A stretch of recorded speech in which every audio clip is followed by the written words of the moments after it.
एक breaking news आती थी कि आज एक एसिड अटैक हुआ है। लोग जानते थे कि रेप केसेस क्या है, डोमेस्टिक वायलेंस क्या है, लेकिन जब खुद सर्वाइवर निकल के बाहर आई तब लोगों को लगा, जब एक पीआईएल डाला सुप्रीम कोर्ट में एसिड को बैन करने के लिए।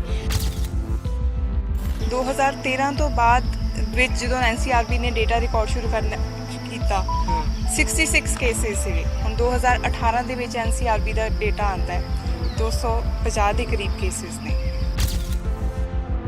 कह दिया गया कि ऐसे खुलेआम नहीं बेचा जा सकता है। जो भी खरीदेगा उसके पास आईडी प्रूफ, जो भी बेचेगा उसके पास लाइसेंस होना चाहिए। तो अब तक कितने लोगों को लाइसेंस प्रोवाइड किया गया है? अब कानून आपने दे दिया है कि 10 साल की सज़ा है, तो वो 10 साल की सज़ा आप कितने टाइम के बाद दे रहे हो? 10 साल के बाद फिर आप कहते हो कि सर्वाइवर तो नॉर्मल है। ਸਤਿ ਸ਼੍ਰੀ ਅਕਾਲ ਜੀ, ਤੁਸੀਂ ਡੇਲੀ ਪੋਸਟ ਪੰਜਾਬੀ ਦੇਖ ਰਹੇ ਹੋ। ਲక్ష్ਮੀ ਹਰ ਕਿਸੇ ਨੂੰ ਯਾਦ ਹੋਏਗਾ ਕਿ ਛਪਾਕ ਫਿਲਮ ਆਉਂਦੀ ਆ, ਉਦੋਂ ਬਾਅਦ ਜਿਨ੍ਹਾਂ ਨੂੰ ਨਹੀਂ ਸੀ ਪਤਾ ਉਹਨਾਂ ਨੂੰ ਵੀ ਪਤਾ ਲੱਗ ਗਿਆ, ਕਿਉਂਕਿ ਜਨਰੇਸ਼ਨ ਜਦੋਂ ਫਰਕ ਪੈਂਦਾ ਰਹਿੰਦਾ ਤਾਂ ਉਹਦੇ ਵਿੱਚ ਬਹੁਤ ਸਾਰੀਆਂ ਚੀਜ਼ਾਂ ਅਸੀਂ ਭੁੱਲ ਜਾਂਦੇ ਹਾਂ। ਪਰ ਦੁਬਾਰੇ ਫਿਲਮੀ ਇੱਕ ਇਸ ਤਰ੍ਹਾਂ ਦਾ ਜ਼ਰੀਆ ਹੋ ਜਾਂਦਾ, ਦੁਬਾਰੇ ਚੀਜ਼ਾਂ ਯਾਦ ਵੀ ਕਰਾਉਣ ਦਾ, ਪਤਾ ਵੀ ਲੱਗ ਜਾਂਦਾ। ਪਰ ਇਹ ਸਾਰਾ ਪ੍ਰਕਰਨ ਜਦੋਂ ਹੋਇਆ ਉਦੋਂ ਬਾਅਦ ਬਹੁਤ ਸਾਰੀ ਚੀਜ਼ਾਂ ਬਦਲੀਆਂ ਸੀਗੀਆਂ। ਉਹਨਾਂ ਬਦਲਾਵਾਂ ਤੋਂ ਕੀ ਅੱਜ ਇਹ ਚੀਜ਼ ਦਾ ਫਰਕ ਪੈ ਗਿਆ ਕਿ ਜਦੋਂ ਕਿਸੇ ਤੇ ਐਸਿਡ ਅਟੈਕ ਹੁੰਦਾ ਜਾਂ ਕਰਨ ਬਾਰੇ ਕੋਈ ਸੋਚੇ ਤਾਂ ਉਹ ਡਰ ਦਾ ਮਾਹੌਲ ਬਣ ਜਾਏਗਾ। ਡਾਕਟਰ ਨਵਪ੍ਰੀਤ ਹੈਗੇ ਨੇ, ਉਹਨਾਂ ਨੇ ਇੱਕ ਬੁੱਕ ਵੀ ਲਿਖੀ ਹੈਗੀ ਹੈ ਤੇ ਨਾਲੇ ਲక్ష్ਮੀ ਵੀ ਸਾਡੇ ਹੈਗੇ ਨੇਗੇ। ਇਹਨਾਂ ਨਾਲ ਗੱਲ ਕਰਾਂਗੇ ਕਿ ਆਖਰ ਕੋਈ ਚੀਜ਼ ਦਾ ਫਰਕ ਪਿਆ। ਲక్ష్ਮੀ, ਪਹਿਲਾਂ ਤਾਂ ਬਹੁਤ ਸਮਾਂ ਹੋ ਗਿਆ, ਕੋਈ ਲੱਗਿਆ ਫਰਕ ਤੁਹਾਨੂੰ ਕਿ ਤੁਹਾਡੇ ਜਿਹੜਾ ਇਨਸੀਡੈਂਟ ਹੋਇਆ ਉਸ ਤੋਂ ਬਾਅਦ ਕੋਈ ਚੀਜ਼ਾਂ ਦਾ ਫਰਕ ਪਿਆ, ਲੋਕਾਂ ਦੀ ਮਾਨਸਿਕਤਾ ਬਦਲੀ ਜਾਂ ਫਿਰ ਲॉ ਮਜ਼ਬੂਤ ਹੋ ਗਿਆ? देखिए, अगर आप देखें, मेरा केस 2005 में हुआ था और उस टाइम पे कोई लॉ नहीं था और लोग जानते ही नहीं थे कि एसिड अटैक वायलेंस होता क्या है। एक ब्रेकिंग न्यूज़ आती थी कि आज एक एसिड अटैक हुआ है। लोग जानते थे कि रेप केसेस क्या है, डोमेस्टिक वायलेंस क्या है, लेकिन जब खुद सर्वाइवर निकल के बाहर आई तब लोगों को लगा, जब एक पीआईएल डाला सुप्रीम कोर्ट में एसिड को बैन करने के लिए, फिर निर्भया आंदोलन हुआ, उसके बाद एक कानून आया, फिर लोगों को पता चला अच्छा ये भी है। आज के समय में अगर आप देखें इसको, ये सबसे हीनियस क्राइम है और वो इंसान मारता नहीं है, तड़पाते हुए छोड़ देता है। और रही सोसाइटी में चेंज की बात, ऑफ कोर्स अगर आप ये बुक देख रहे हैं तो इससे बड़ा चेंज और क्या होगा। लोगों ने इस पे बात करना शुरू किया। लोगों ने कहा कि ये एक ऐसा मुद्दा है जिस पे बात करना बहुत ज़्यादा ज़रूरी है, इसके लॉ पे बात करना बहुत ज़रूरी है। ਨਵਪ੍ਰੀਤ, ਜਿਸ ਤਰ੍ਹਾਂ ਦੇ ਨਾਲ ਬੁੱਕ ਦੇ ਵਿੱਚ ਲక్ష్ਮੀ ਨੇ ਵੀ ਦੱਸਿਆ ਕਿ ਆਖਰਕਾਰ ਇਹ ਚੀਜ਼ਾਂ ਜੇ ਤੁਹਾਡੀ ਬੁੱਕ ਕੋਈ ਪੜ੍ਹਦਾ ਹੈ, ਅਵੇਅਰਨੈਸ ਤਾਂ ਹੈਗੀ ਆ, ਨਾਲੋਂ ਨਾਲ ਕਿਹਾ ਜਾ ਸਕਦਾ ਕਿ ਲੋਕਾਂ ਨੂੰ ਇਹ ਚੀਜ਼ ਦੀ ਵੀ ਸਮਝ ਲੱਗੇ ਕਿ ਜੇ ਇਸ ਤਰ੍ਹਾਂ ਦੇ ਨਾਲ ਕੋਈ ਕਰਦਾ ਤਾਂ ਕਿੰਨਾ ਮਾੜਾ ਅਸਰ ਉਹਦਾ ਹੋਏਗਾ। ਐਸਿਡ ਅਟੈਕ ਇੱਕ ਬਹੁਤ ਬੜਾ ਵਾਇਲੈਂਸ ਹੈ ਸਾਡੀ ਸੋਸਾਇਟੀ ਦੇ ਵਿੱਚ ਔਰ ਇਹ ਬੁੱਕ ਇੱਕ ਸਟੋਰੀ ਬੁੱਕ ਨਹੀਂ ਹੈ। ਆਲਦੋ ਇਹ ਹਰੇਕ ਐਸਿਡ ਅਟੈਕ ਸਰਵਾਈਵਰ ਦੀ ਬੁੱਕ, ਐਸਿਡ ਅਟੈਕ ਸਰਵਾਈਵਰ ਦੀ ਪੇਨ ਦਰਸਾਏਗਾ ਕਿ ਉਹ ਐਸਿਡ ਅਟੈਕ ਤੋਂ ਬਾਅਦ ਕੀ ਪੇਨ ਸਹਿੰਦਾ ਹੈ, ਉਹਨੂੰ ਸੋਸਾਇਟੀ ਦੇ ਵਿੱਚ ਕੀ ਪ੍ਰੋਬਲਮ ਫੇਸ ਕਰਨੀਆਂ ਪੈਂਦੀਆਂ।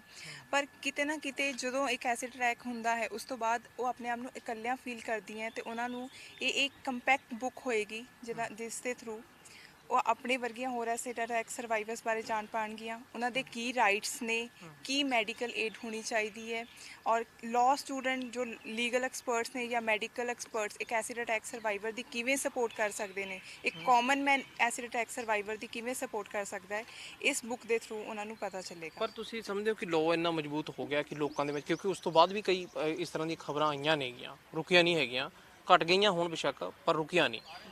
ਮਜ਼ਬੂਤੀ ਹੈ ਕਿ ਆਖਰਕਾਰ ਜੇ ਕੋਈ ਇੱਕ ਕਿਸੇ ਸ਼ਖਸ ਨੂੰ ਸਜ਼ਾ ਮਿਲਦੀ ਆ ਤਾਂ ਬਾਕੀ ਲੋਕਾਂ ਨੂੰ ਕਾਰਨ ਹੁਣ ਕਿ ਜੇ ਅਸੀਂ ਇਸ ਤਰ੍ਹਾਂ ਦੇ ਨਾਲ ਕਰਿਆ ਤਾਂ ਸਾਡੇ ਖਿਲਾਫ ਸਖਤ ਕਾਰਵਾਈ ਹੋ ਸਕਦੀ ਹੈ, ਸਖਤ ਐਕਸ਼ਨ ਹੋ ਸਕਦਾ, ਜਾਂ ਫਿਰ ਮਾਨਸਿਕਤਾ ਵੀ ਬਦਲਣ ਦੀ ਲੋੜ ਹੈਗੀ ਹੈ, ਸਿਰਫ ਇਕੱਲਾ ਲਾਅ ਨਹੀਂ ਕੰਮ ਕਰ ਸਕਦਾ।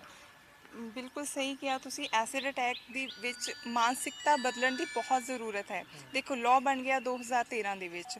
2013 ਦੇ ਵਿੱਚ ਹੀ ਐਨਸੀਆਰਬੀ ਨੇ ਡੇਟਾ ਰਿਕਾਰਡ ਕਰਨਾ ਸ਼ੁਰੂ ਕੀਤਾ। ਇਹਨੂੰ ਇੱਦਾਂ ਦਾ ਕ੍ਰਾਈਮ ਮੰਨਿਆ ਜਾਂਦਾ ਸੀ ਕਿ ਮਤਲਬ ਇੱਕ ਬਿਲਕੁਲ ਮਾਈਨਰ ਜਿਹਾ, ਗਰਮ ਪਾਣੀ ਸੁੱਟ ਦਿੱਤਾ, ਗਰਮ ਚਾਹ ਸੁੱਟ ਦਿੱਤੀ, ਚਾਹੇ ਐਸਿਡ ਸੁੱਟ ਦਿੱਤਾ, ਇਕੁਅਲ ਪਨਿਸ਼ਮੈਂਟ 2013 ਤੋਂ ਪਹਿਲਾਂ। 2013 ਤੋਂ ਬਾਅਦ ਵਿੱਚ ਜਦੋਂ ਐਨਸੀਆਰਬੀ ਨੇ ਡੇਟਾ ਰਿਕਾਰਡ ਸ਼ੁਰੂ ਕਰਨਾ ਕੀਤਾ 66 ਕੇਸਿਸ ਸੀਗੇ। ਹੁਣ 2018 ਦੇ ਵਿੱਚ ਐਨਸੀਆਰਬੀ ਦਾ ਡੇਟਾ ਆਉਂਦਾ ਹੈ 250 ਦੇ ਕਰੀਬ ਕੇਸਿਸ ਨੇ। तो ਵਧਿਆ। ਕ੍ਰਾਈਮ ਘਟਿਆ ਨਹੀਂ ਹੈ, ਵਧਿਆ ਹੈ। ਔਰ ਸਭ ਤੋਂ ਵੱਡੀ ਪ੍ਰੋਬਲਮ ਹੈ ਅਨਰਿਪੋਰਟਡ ਕੇਸਿਸ ਦੀ। ਅਜੇ ਵੀ ਲੋਕ ਕੇਸ ਰਿਪੋਰਟ ਹੀ ਨਹੀਂ ਕਰ ਪਾ ਰਹੇ। ਔਰ ਲੋਕਡਾਊਨ ਦੇ ਵਿੱਚ ਵੀ ਐਸਿਡ ਅਟੈਕ ਹੋਏ, ਲੋਕਡਾਊਨ ਦੇ ਵਿੱਚ ਐਸਿਡ ਅਟੈਕ ਸਰਵਾਈਵਰ ਦੇ ਨਾਲ ਡੋਮੈਸਟਿਕ ਵਾਇਲੈਂਸ ਦੀ ਪ੍ਰੋਬਲਮ ਹੋਈ। ਇਹ ਚੀਜ਼ਾਂ ਵੱਧਦੀਆਂ ਜਾ ਰਹੀਆਂ ਹੈ। ਲੋਕਾਂ ਨੂੰ ਇਸ ਬਾਰੇ ਨੌਲੇਜ ਹੀ ਨਹੀਂ ਹੈ, ਅਵੇਅਰਨੈਸ ही नहीं है कि लॉ की है। और एसिड जो है बैन है, रिसेल जो बैन है रेगुलेटेड है। ਲੋਕਾਂ ਨੂੰ ਸ਼ਾਪਕੀਪਰਸ ਨੂੰ ਅਵੇਅਰਨੈਸ ਨਹੀਂ ਹੈ। ਔਰ ਇਸ ਲਈ ਬਹੁਤ ਜ਼ਰੂਰੀ ਹੈ ਸਭ ਤੋਂ ਪਹਿਲਾਂ ਅਵੇਅਰਨੈਸ ਕ੍ਰੀਏਟ ਕਰਨਾ, ਲੋਕਾਂ ਦਾ ਮਾਈਂਡਸੈਟ ਚੇਂਜ ਕਰਨਾ, ਗ੍ਰਾਸ ਰੂਟ ਲੈਵਲ ਤੋਂ ਲੋਕਾਂ ਨੂੰ ਅਵੇਅਰ ਕਰਨਾ। ਔਰ ਸਭ ਤੋਂ ਵੱਡੀ ਸਾਡੀ ਜੋ ਯੰਗਸਟਰਸ ਨੇ ਉਹ ਇਹਦੇ ਵਿੱਚ ਕੰਮ ਕਰ ਸਕਦੇ। ਆਈ ਬਿਲੀਵ ਕਿ ਅਗਰ ਯੰਗਸਟਰ ਇਹ ਬੁੱਕ ਪੜ੍ਹਨਗੇ ਤਾਂ ਉਹਨਾਂ ਨੂੰ ਇਸ ਬਾਰੇ, ਇਸ ਇਸ਼ੂ ਦੇ ਬਾਰੇ ਪਤਾ ਚੱਲੇਗਾ ਔਰ ਬਾਕੀ ਲੋਕਾਂ ਨੂੰ ਵੀ ਅਵੇਅਰ ਕਰ ਪਾਉਣਗੇ। ਲక్ష్ਮੀ ਲੱਗਦਾ ਕਿ ਤੁਹਾਡਾ ਜਿਹੜਾ ਮਾਮਲਾ ਹੋਇਆ ਇੰਨੇ ਸਾਲ ਬੀਤ ਕੇ ਉਸ ਤੋਂ ਬਾਅਦ ਉਹ ਚੀਜ਼ਾਂ ਸ਼ਾਇਦ ਜੇ ਕਿ ਇਹ ਬੈਨ ਤਾਂ ਕਰਤੀਆਂ ਪਰ ਰੁਕੀਆਂ ਨਹੀਂ ਹੈਗੀਆਂ, ਕਿਤੋਂ ਨਾ ਕਿਤੋਂ ਲੂਜ਼ ਪੁੱਲ ਦੇ ਜ਼ਰੀਏ ਆਉਂਦੀਆਂ ਨੇ। ਜੇ ਕੋਈ ਅੱਜ ਵੀ ਐਸਿਡ ਅਟੈਕ ਕਰਨਾ ਚਾਹੁੰਦਾ ਉਹ ਕਿਤੋਂ ਨਾ ਕਿਤੋਂ ਕੋਈ ਚੀਜ਼ ਲੱਭੀ ਜਾਂਦਾ। ਦੁੱਖ ਹੈ ਇਸ ਚੀਜ਼ ਦਾ ਕਿ ਆਖਰਕਾਰ ਇੰਨਾ ਵੱਡਾ ਇੰਨਾ ਕੁਝ ਹੋਣ ਦੇ ਬਾਵਜੂਦ ਲਾਅ ਬਣ ਗਿਆ ਫਿਰ ਵੀ ਇਹ ਚੀਜ਼ਾਂ ਰੁਕ ਨਹੀਂ ਪਾ ਰਹੀਆਂ।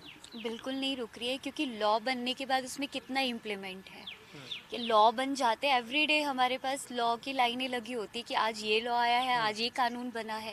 तो उसमें अब आप ये देखिए कि एसिड को कह दिया गया कि ऐसे खुलेआम नहीं बेचा जा सकता है। जो भी खरीदेगा उसके पास आईडी प्रूफ, जो भी बेचेगा उसके पास लाइसेंस होना चाहिए। तो अब तक कितने लोगों को लाइसेंस प्रोवाइड किया गया है? इसका डेटा किसके पास है? किससे जाके सवाल करें? कॉम्पनसेशन की बात करें कि कॉम्पनसेशन के नाम पे सर्वाइवर जब खुद सर्वाइव कर रहा है तो वो खुद जाके कैसे कॉम्पनसेशन लेगा?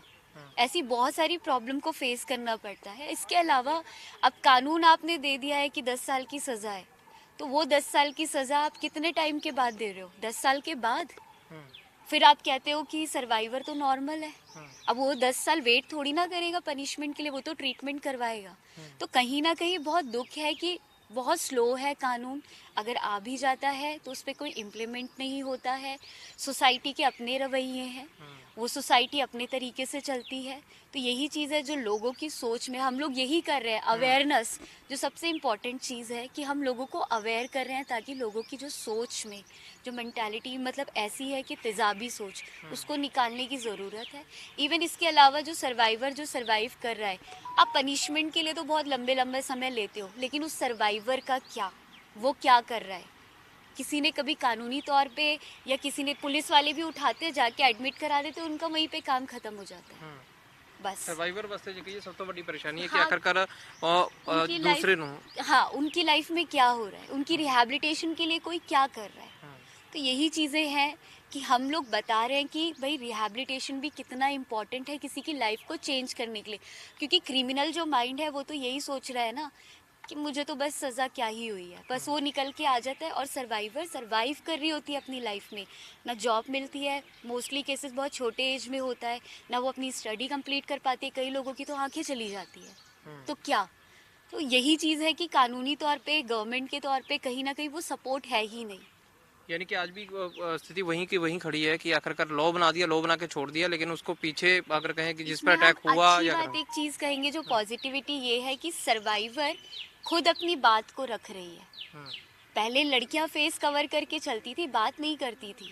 अगर आप 2013 से पहले देखें कौन सी एसिड अटैक सर्वाइवर ने आके बात किया है, तो आज वो अपनी स्टोरी को रखती है तो कहीं ना कहीं एक दबाव पड़ता है और बात होती है और लोगों का मन करता है कि इसके साथ ऐसा हुआ है कि हम इसको सपोर्ट करें।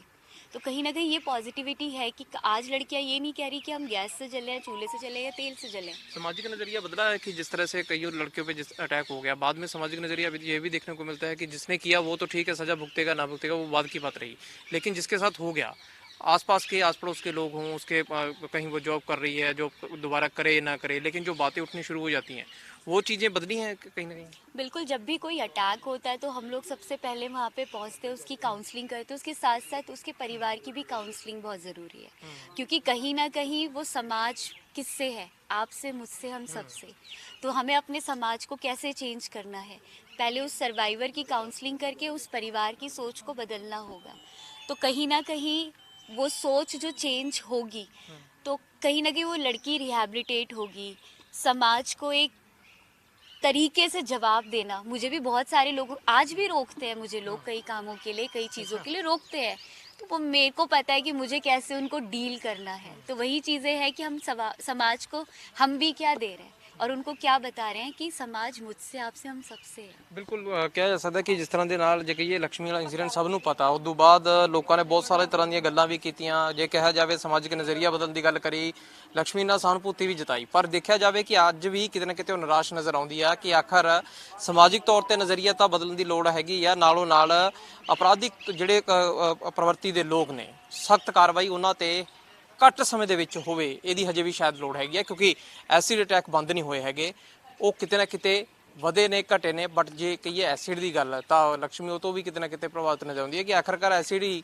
ਕਿਵੇਂ ਮਿਲ ਜਾਂਦਾ ਜਦੋਂ ਇਹ ਚੀਜ਼ਾਂ ਬੈਨ ਨਹੀਂ ਗਿਆ। ਖੈਰ ਸਾਰੀਆਂ ਚੀਜ਼ਾਂ ਕਹਿ ਸਕਦੇ ਹਾਂ ਕਿ ਪੂਰੇ ਸਿਸਟਮ ਦੇ ਹਿੱਸੇ ਤੇ ਖੜੀਆਂ ਨੇ, ਪਰ ਸਭ ਤੋਂ ਜ਼ਿਆਦਾ ਜ਼ਰੂਰੀ ਕਿ ਜਿਸ ਨਾਲ ਹੋਇਆ ਉਹਦੇ ਨਾਲ ਸਮਾਜ ਕਿੰਨਾ ਖੜਦਾ ਹੈ, ਇਹ ਬੇਹੱਦ ਜ਼ਰੂਰੀ ਹੋ ਜਾਂਦਾ ਹੈ। ਵੀਡੀਓ ਜਰਨਲਿਸਟ ਆਨੰਦ ਨਾਲ ਸਮਿਤ ਸਿੰਘ, ਡੇਲੀ ਪੋਸਟ ਪੰਜਾਬੀ, ਚੰਡੀਗੜ੍ਹ।